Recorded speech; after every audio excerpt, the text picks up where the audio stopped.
সুপ্রিয় দর্শক, শরীরের ব্যথা বা জ্বরে আমরা অনেকেই অনেক রকম ওষুধ খেয়ে থাকি, কিন্তু একই সাথে যদি জ্বর ও ব্যথা কমানোর থেকে মুক্তি পেতে হয় তবে চিকিৎসকরা প্রায় H2O প্রেসক্রাইব করে থাকেন।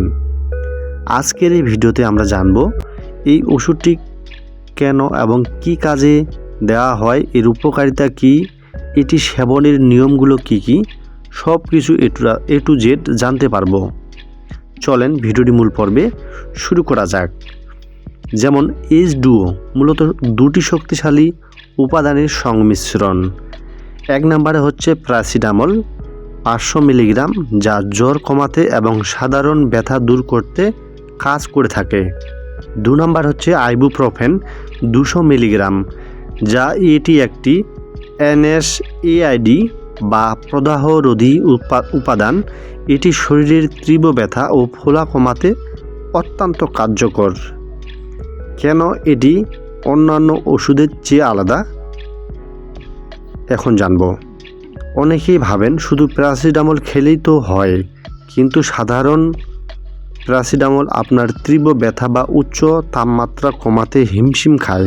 তখনই এই ডুয়েল অ্যাকশন বা দুই উপাদানের শক্তিশালী একসাথে এই ওষুধটি যখন আপনি খেয়ে থাকবেন, বা দেখা গেছে আইবুপ্রোফেনের ব্যথার মূলে গিয়ে কাজ করে আর প্যারাসিটামলের মস্তিষ্কে ব্যথার সংকেত পাঠানো থেকে বিরত থাকে, ফলে আপনি খুব দ্রুত আরাম পান। সেই ক্ষেত্রে এই জন্য দুটি কম্বিনেশন দেওয়া রয়েছে, আইবুপ্রোফেন এবং প্যারাসিটামল। কোন সমস্যার এটি ব্যবহার করা হয়?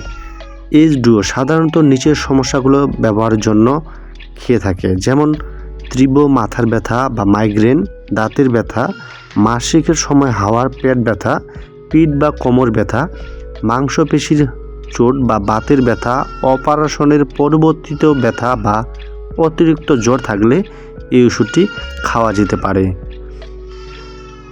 সব ওষুধের কিছু না কিছু পার্শ্ব প্রতিক্রিয়া থাকতে পারে, তবে H2O এর ক্ষেত্রে পেট ফাঁপা, অ্যাসিডিটি বা বমি বমি ভাব হতে পারে। তাই খালি পেটে এটি কখনোই খাবেন না। অবশ্যই খাওয়ার পর ভরা পেটে সেবন করবেন। যাদের কিডনি বা লিভারের সমস্যা আছে তারা ডাক্তারের পরামর্শ ছাড়া এটি নেবেন না।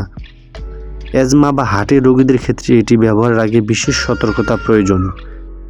মনে রাখবেন, যে কোনো ওষুধ সেবনের আগে একজন রেজিস্টার্ড চিকিৎসকের পরামর্শ নেওয়া জরুরি। নিজের ইচ্ছামতো অতিরিক্ত ওষুধ সেবন করবেন না। সেক্ষেত্রে আপনাদেরকে বলবো আমি, সব সময় সুস্থ থাকুন, সচেতন থাকুন।